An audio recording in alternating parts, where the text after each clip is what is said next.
Sagittaire, bonjour à toutes et bonjour à tous. J'espère que vous allez bien et je suis très heureuse de vous retrouver pour cette nouvelle vidéo dans laquelle nous allons parler des énergies donc pour vous, pour votre signe, pour le mois de mai 2024. Vous savez que ces vidéos sont une proposition pour vous permettre de réfléchir différemment, d'entendre des mots peut-être qui ne sont pas forcément ceux que vous posez sur les situations que vous vivez. Et ça peut permettre effectivement d'avancer, d'améliorer. Voilà, c'est dans ce but-là. Donc quand je dis que c'est pour vous ou pour votre signe, comprenez bien que c'est d'abord à condition que vous vous reconnaissiez dans ce tirage et que ça ait du sens pour vous, évidemment. Alors, on va parler tout d'abord des arcanes majeures. Ça va aller vite parce que vous n'en avez que deux. Vous avez ici le jugement. C'est la carte qui était venue lors du tirage semestriel et donc elle est importante, cette carte, puisqu'elle nous renseigne sur une situation possible ou une étape de vie peut-être que vous êtes en train de traverser. Vous avez la grande prêtresse ici dans l'état d'esprit et en arcane majeure, c'est tout. Des épées, des épées, des épées, des épées, pas mal d'épées. Mais vous avez quand même des bâtons, des deniers et des coupes, donc tous les arcanes mineurs sont représentés. Ce que ça nous laisse comprendre comme ça d'un point de vue un petit peu général, avec toutes ces épées, quand même des épées avec des énergies qui sont solides, hein, qui sont un peu pesantes, on va dire, mais de très belles énergies en face. Ça nous explique que peut-être le mois de mai est un mois assez solide et assez costaud pour vous à traverser. Avec de très belles énergies, donc tout va bien, rassurez-vous. Vous aviez au mois d'avril la tempérance, ici à la place du jugement. Vous aurez au mois de juin la lune. Très bien. Alors, la tempérance du mois d'avril nous explique qu'il est possible que face aux situations que vous avez traversées, vous avez fait, vous, de votre mieux pour permettre que les choses se passent dans le plus de douceur, j'ai envie de dire, possible. Vous avez essayé de ramener un peu de calme, sur des situations qui pouvaient être agitées. Vous avez ramené un peu de vie sur des situations qui peut-être étaient éteintes. Vous avez fait, vous, tout ce qui était possible, en tout cas, de faire pour permettre une fluidification, une harmonisation, quelque chose qui s'écoule le plus sereinement possible.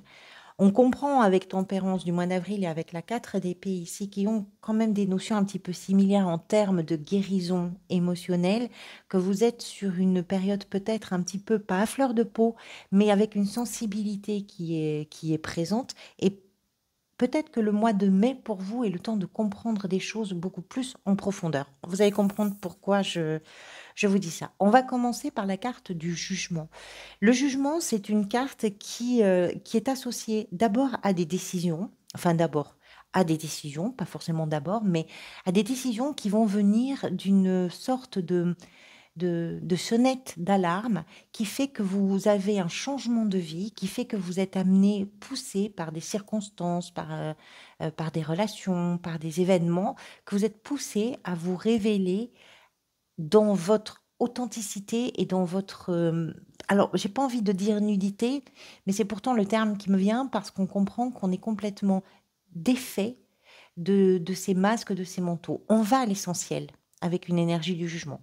C'est pas forcément une énergie simple puisque c'est une énergie de renaissance. Renaître, ça veut dire que quelque chose est peut-être en train de s'éteindre, qu'un chapitre est en train de se terminer, qu'une période de votre vie est en train de s'achever. Et ça peut être pour certains et certains d'entre vous quelque chose qui est pas forcément simple à vivre, même si c'est pas toujours triste, hein. Je dis que c'est pas simple parce que parfois c'est un peu compliqué aussi de se dire: «Bon, j'ouvre, un nouveau chapitre et c'est plutôt enthousiasmant, mais il n'en demeure pas moins que je dois laisser quelque chose derrière moi et ce quelque chose, j'y tenais, je l'aimais. Cette période était agréable à vivre, ce lieu», je sais pas, ça va dépendre évidemment de votre situation. Mais la vie vous pousse à prendre des décisions, la vie vous pousse à comprendre de façon intime, de façon profonde, sincère et authentique que il est temps de commencer quelque chose de différent et ça vous pousse, vous, à exprimer, heu, votre vérité, à vous exprimer dans votre vérité, j'ai envie de dire. C'est tout ça le jugement. Votre état d'esprit est ici représenté par la grande prêtresse et la 10 d'épée. Là, on entre un petit peu dans le solide. La grande prêtresse, c'est une des sages du tarot, donc elle a ce côté très positif, que c'est une carte qui est pleine de calme, de raison, de sagesse. On est sur une énergie qui est plutôt introspective. Et ce qu'elle va chercher à l'intérieur de vous, ce sont des réponses et ce sont des vérités. Elle est un révélateur, la grande prêtresse. Elle révèle quoi? Elle révèle tout ce qui est niché dans l'inconscient et qui doit monter à l'état de la conscience pour permettre d'avancer. Elle détient des secrets. On l'appelle la gardienne des secrets. Pourquoi? Parce que il y a des choses qu'elle sait et qu'il est temps de révéler soit à la personne à qui on tire les cartes, par exemple, soit au monde d'une façon beaucoup plus large et générale. Vous l'avez, vous, ce personnage, cette énergie-là, dans l'état d'esprit. Ce qui m'indique que vous allez vraiment aller chercher, parce que vous êtes sur une période effectivement de guérison, de décision et surtout de renaissance, de renouveau, même si c'est pas toujours évident, vous allez chercher à l'intérieur de vous euh, des vérités, des réponses, mais qui sont des réponses, sans doute des réponses que vous aviez depuis longtemps, mais qui n'étaient pas forcément exprimées, qui n'étaient pas forcément conscientes, par rapport à tout ce qui vous pèse, en termes de pensée obsessionnelle, en termes de blessures intellectuelles, morales, en termes de phobie. La 10 d'épée va représenter tout ce qui peut être anxiogène, tout ce qui peut être douloureux d'un point de vue mental, tout ce qui peut effectivement vous laisser penser qu'à un moment donné, vous vous êtes retrouvé par terre. Mais c'est une 10, ce qui nous explique que vous êtes sur une fin de cycle. Vous êtes en train de trouver, de comprendre, peut-être, parce que vous êtes sur cette phase, cette étape de renaissance, vous êtes en train de comprendre ce qui s'est passé, qui a pu être particulièrement blessant, ce qui s'est passé qui a pu être humiliant, ce qui s'est passé qui a pu vous emprisonner littéralement parce que ça vous a empêché de penser, parce que ça vous a empêché de vivre. Alors, ce sont des mots forts, hein, ça va, évidemment, l'intensité de ça va dépendre de votre situation individuelle et personnelle, évidemment. Pour certains et certaines, c'est simplement des idées obsessionnelles qu'on n'arrive pas à lâcher et tout d'un coup, il se passe quelque chose dans la vie qui vous pousse à réfléchir sur ça, à l'origine de ces pensées-là. Ce qui se passe avec la 10 d'épée, c'est que c'est une prison mentale. Et vous allez comprendre au mois de mai, possiblement, ce qui vous a emprisonné. Et vous arrivez au terme de ça. Ça va vous aider, cette compréhension, ça va vous aider à dépasser ce cap. C'est assez puissant. Je vous disais, vous n'avez que 2 arcanes majeures, mais j'espère que j'arrive à vous transmettre l'importance de ces arcanes et la puissance de cette énergie-là. Le valet d'épée représente ce qui s'est peut-être passé précédemment et qui amène à toutes ces énergies-là. Ce valet, d'abord comme tous les valets, est souvent associé à quelque chose de nouveau. Ici, avec les épées, on est dans la réflexion, on est dans le questionnement. C'est un valet qui va chercher des réponses parce qu'il y a beaucoup de curiosité, il y a un besoin de communiquer, il y a un besoin de savoir, il y a un besoin de comprendre. Et vous avez peut-être fait tout ce travail de compréhension, de recherche, de questionnement, etc. Vous avez été peut-être extrêmement active et actif, vous êtes allé vite, vous avez fait preuve de curiosité. Et puis pour d'autres, ce valet peut représenter effectivement tout le manque d'enthousiasme justement à essayer de comprendre. Alors là encore, c'est sur un tirage général, c'est toujours difficile de dire c'est plutôt cette partie-là ou cette partie-là qu'on va privilégier dans les notions qui sont associées à la carte, mais ça peut être l'un ou l'autre en fonction évidemment de votre situation. Euh, je pense que d'une façon très générale, étant donné que vous êtes sur une période de renaissance, de questionnement qui est extrêmement profond, dans une forme d'introspection comme ça, pour comprendre et pour sortir, pour en finir avec une période sans doute difficile, peut-être douloureuse intellectuellement, mentalement, etc. Je pense qu'il y a eu une activité, il y a eu une recherche. Vous avez parlé, vous avez posé des questions, vous êtes allé, vous vous êtes vous-même interrogé. Vous avez fait tous ces efforts de compréhension pour arriver à un résultat. Et vous êtes allé très vite. En fait, il y a quelque chose qui nous indique que dans ce qui s'est passé précédemment, ça amène de la nouveauté, mais avec un rythme très rapide, parce qu'on a ces notions-là aussi de rapidité et de précipitation même un petit peu avec ce valet d'épée. Vous, ce que vous désirez, c'est représenté ici par la 3 d'épée. Alors, on est vraiment avec cette 3 en présence d'une énergie qui nous parle d'une blessure. Une blessure qui est liée à une séparation, qui est liée à une rupture, qui est liée à un deuil, qui est liée à une humiliation. C'est un chagrin, c'est un cœur qui est transpercé, c'est un cœur qui est en miettes. Donc, ici, cette carte, quand on l'a dans ce que l'on désire, évidemment, ce n'est pas vivre ce chagrin, mais c'est justement réparer cette blessure, réparer cette humiliation, réparer ce chagrin qui pèse et qui est lourd parfois à porter. Et c'est peut-être de tout ça que vous êtes en train de renaître. C'est peut-être, ou que vous, en tout cas, que vous êtes en train de faire tout ce travail pour vous permettre d'accepter que quelque chose est terminé, possiblement, pourquoi pas, et que de ça, il va falloir aller vers l'avant, il va falloir aller vers la vie, il va falloir aller vers l'enthousiasme, vers la nouveauté, vers un nouveau chapitre. Vraiment, ce tirage me donne l'impression qu'il y a un avant et un après pour vous au mois de mai. Alors, par rapport à quelque chose d'important pour certains et certaines, par rapport à quelque chose de très anecdotique aussi pour d'autres. Là, vraiment, l'intensité dépendra de votre situation, hein.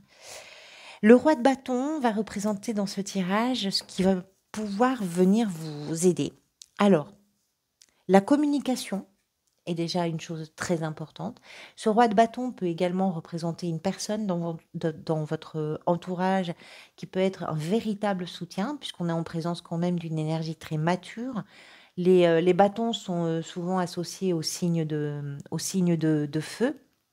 Donc, ben, comme vous, hein, bélier, lion ou sagittaire. Et ça peut être effectivement quelqu'un de votre entourage, mais là, je pense que c'est plutôt l'énergie qui va venir vous aider. Un roi de bâton, c'est quelqu'un qui est capable de communiquer, c'est quelqu'un qui est capable de relever les défis, c'est quelqu'un qui a suffisamment de maturité, d'envie, de désir pour s'affirmer, pour s'exprimer, pour faire part de ses arguments, je dirais pour partager publiquement, parce qu'il y a aussi ça chez ce roi, pour partager publiquement ses idées, ses émotions, ses envies, ses projets, voilà, tout ça. Un roi de bâton, c'est quelqu'un qui prend les choses en main et qui est capable de mener véritablement les projets, les idées, les envies, les désirs à leur terme. Et c'est ça qui va venir vous aider, c'est d'avoir cette énergie à la fois de communication, d'investissement, d'engagement, parce que vous avez cette force en vous, cette force un peu de feu, cette force euh, alors de combattant et de combattante, oui, mais c'est pas tellement combattre. C'est surtout, je vais relever ce défi parce que ce défi-là, je suis capable de le relever. C'est cette force de conviction aussi qui peut venir vous aider. La 2 de bâton va représenter peut-être le défi. Alors, on voit un personnage ici qui se tient face à un paysage, face à un territoire qu'il ou elle ne connaît pas. Donc, il y a vraiment de l'inconnu, ce qui n'est pas étonnant puisqu'on parle pour vous de renaissance sur ce mois de mai. Et on parle de décision aussi avec la carte du jugement. Il en est question dans le défi. C'est-à-dire que vous êtes peut-être sur un moment de votre vie où la direction que vous allez prendre est une direction différente, mais une direction d'importance est significative par rapport à votre avenir. Il y a un choix. C'est un choix peut-être difficile. Pourquoi difficile? Parce que vous êtes quand même encore en prise avec certaines idées qui peuvent être obsessionnelles. Parce que vous êtes en prise aussi avec des peurs, avec des phobies, avec des angoisses, avec des insomnies, avec une fatigue mentale qui fait que quand on a des décisions importantes à prendre, ça peut être un peu compliqué. Ça ne veut pas dire que vous n'allez pas y arriver. Ça veut dire que votre défi, ça va être d'abord de savoir vous accorder ce temps de réflexion, d'estimation également, parce qu'il va falloir réfléchir en fonction de la direction que vous allez prendre au territoire, on va dire, inconnu vers lequel ça peut vous mener. Et prendre cette décision, c'est aussi prendre d'abord le temps.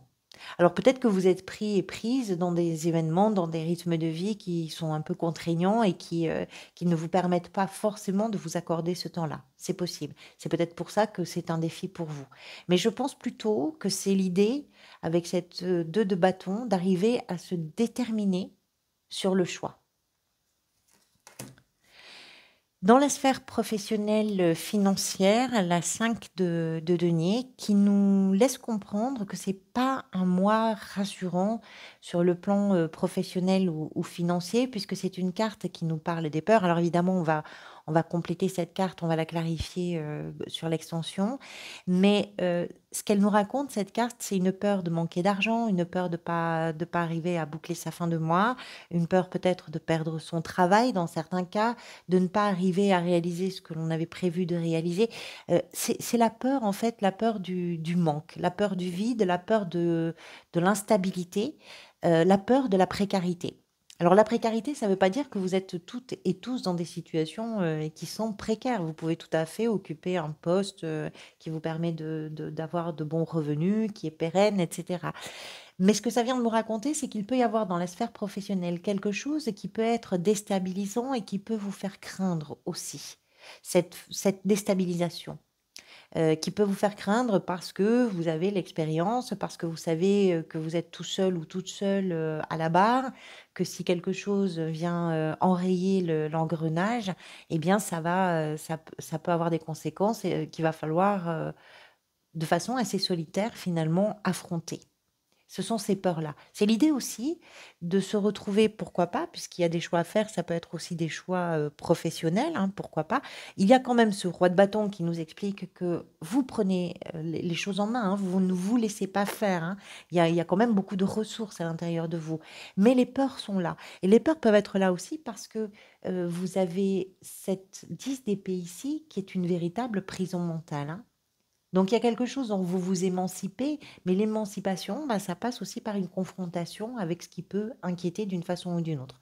Si vous n'êtes pas en activité, si vous êtes simplement sur une gestion du quotidien, c'est pareil. On va parler de vos ressources financières avec cette 5 de denier qui nous explique que là, il y a peut-être une inquiétude ou un intérêt à porter de façon un peu plus sérieuse euh, sur les finances et sur la gestion du budget. Dans la sphère sentimentale, émotionnelle et relationnelle, la 4 d'épée. Alors la 4 d'épée, je vous disais que ça rejoint un petit peu la tempérance que vous aviez sur le mois d'avril, en ce sens que c'est une carte qui nous parle d'une guérison émotionnelle. Cette guérison, elle passe par le fait de se mettre un petit peu en retrait. Il y a un besoin de souffler dans une relation ou dans vos relations en général. Il y a un besoin de vous mettre au calme, de vous mettre au chaud, de prendre soin de vous. Et prendre soin de vous, ça veut dire qu'à un moment donné, eh bien, il faut fermer le téléphone, fermer l'écoute, fermer le... Voilà. Alors, ça ne veut pas dire ne plus répondre à personne, ça veut juste dire, là, je vais m'accorder un temps pour moi parce que j'en ai besoin.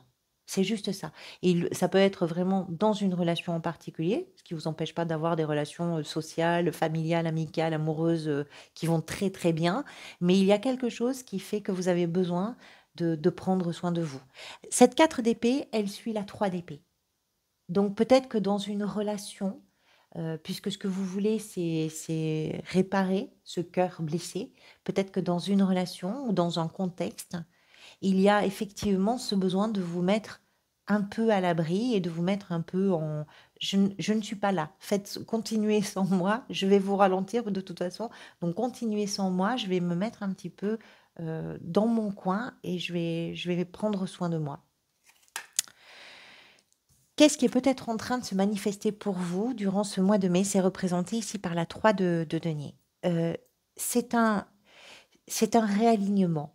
Cette renaissance, elle va vous permettre de vous sentir plus, je dirais, plus en cohérence avec ce que vous pensez, ce que vous désirez et ce que vous faites. C'est comme si quelque chose avait été peut-être un petit peu décalé parce que vous avez été pris et prise dans des relations, dans des situations qui n'ont pas été forcément choisies, avec lesquelles vous avez été d'accord, hein, parce qu'on est toujours d'accord de vivre ce qu'on vit, même si ce qu'on vit n'est pas agréable, mais ça ne vous a pas aidé à vous sentir au bon endroit, au bon moment avec les bonnes personnes. Il y avait quelque chose qui n'était pas raccord finalement. possiblement, hein. Et donc maintenant, bah, il est temps de collaborer un petit peu plus avec ce que vous désirez réellement, avec ce que vous voulez, avec ce qui vous correspond. Et ça permet de faire un réalignement. Ce que je veux, ce que je pense, ce que je fais. Ça vous demande également, c'est peut-être ça qui est en train de se passer pour vous par rapport aux questionnements que vous avez eus, par rapport aux prises de décision que vous avez peut-être à faire sur ce mois de mai. Ça vous permet effectivement de vous rendre compte que la meilleure personne avec qui vous pouvez collaborer, c'est avec vous-même. Mais cette collaboration est possible dans le but de construire quelque chose de pérenne dans l'avenir. C'est possible à condition de ne pas se mentir à soi-même. C'est peut-être ça qui est en train de se manifester pour vous. Le cavalier de coupe, à la fin du mois, nous parle de l'énergie peut-être vers laquelle vous allez, qui est une énergie qui est complètement à l'écoute de ses émotions. J'écoute ce que mon cœur me dit, je vais à l'endroit où mon cœur me porte. On parle de guérison émotionnelle. Alors, je ne sais pas ce qui se passe pour vous dans votre vie, dans vos circonstances, etc. Mais c'est vraiment l'idée de ça. La lune que vous avez sur le mois de juin à venir nous explique que c'est pas encore tout à fait fait. Il y a une forme de confusion avec beaucoup de sensibilité. Mais même si on parle avec les épées quand même du mental, ce cavalier-là nous rappelle à la sphère et à l'aspect très émotionnel aussi de ce que vous êtes en train de vivre. Alors, je vais tirer les cartes pour compléter tout ça et on se retrouve pour celles et ceux évidemment qui peuvent et qui le souhaitent hein, dans l'extension. Je vous mets le lien de l'extension dans le descriptif de cette vidéo. Merci d'ailleurs à toutes celles et tous ceux qui peuvent prendre cet abonnement. C'est un soutien supplémentaire pour moi. Pour celles et ceux qui ne le souhaitent pas et qui ne peuvent pas, c'est très bien. Vous avez suffisamment à faire avec cette lecture générale de toute façon. Donc on va voir quelles sont les cartes qui vont venir compléter un petit peu tout ce tirage. D'abord pour l'état d'esprit avec cette papesse et cette 10 d'épée. Quelle est la carte qui va venir compléter? L'empereur, bah, c'est très très bien parce que effectivement vous êtes en train, je pense qu'il y a forcément, on parle de renaissance, il y a forcément une réorganisation de plein de choses. Vous êtes en train de mettre en place plein de choses pour votre avenir possiblement. Si ça vous parle, ce tirage, je pense que vous êtes sur un tournant important, une étape importante parce qu'il y a vraiment une période de votre vie qui est en train de se terminer ou quelque chose dans votre vie qui arrive à son terme. Avec ce valet d'épée. Le fou. Sur la nouveauté, c'est très intéressant. Avec cette 3 d'épée, dans ce que vous désirez le plus, la 7 de denier. Là aussi, c'est très intéressant parce que ça veut dire que vous savez où vous en êtes. Vous savez exactement où vous en êtes. Donc, avec ce roi de bâton, dans ce qui va peut-être venir vous aider comme énergie, qu'est-ce qu'on a avec ce roi de bâton? Vous avez la 3 de denier. Ça, c'est très très bien parce que c'est la même carte que celle qu'on retrouve ici dans la position de ce qui est en train peut-être de se manifester dans votre existence. Et c'est ce qui vient vous aider. Avec la 2 de bâton, dans le défi, qu'est-ce qu'on a? Là, il y en a beaucoup qui sont tombés. Alors, dans le défi, avec la 2, mais là, ça a bien volé. La 9 de denier et la 10 de coupe. D'accord. Dans la sphère professionnelle et financière, avec la 5 de denier, vous avez la force. Donc ça, c'est très bien. Parce que par rapport à vos craintes, par rapport à vos peurs, la force, c'est vraiment la carte qui nous parle de votre capacité justement de vous faire face et de surmonter tout ça. Dans la sphère sentimentale, émotionnelle et relationnelle, avec la 4 d'épée, qu'est-ce que vous avez pour clarifier cette période peut-être de retrait, le jugement, la même carte qu'ici. C'est intéressant. Avec la 3 de denier, le roi de denier, ça c'est superbe. Et à la fin du mois, avec ce cavalier de coupe, la 3 de coupe. Très bien. C'est très joli tirage. C'est vraiment, même si vous avez peut-être des situations complexes à traverser, à comprendre, et des réponses qui sont allées chercher loin. Vous avez quand même c'est ce qui se dégage en tout cas de ce tirage, une force en vous, une capacité remarquable d'affronter tout ça, de vous confronter à tout ça et de gérer tout ça, c'est superbe. Merci pour votre présence, merci pour vos retours, merci pour vos abonnements, merci à vous d'être là. Je vous retrouve bientôt. Prenez soin de vous, prenez soin des gens que vous aimez évidemment dans la mesure du possible. À très bientôt.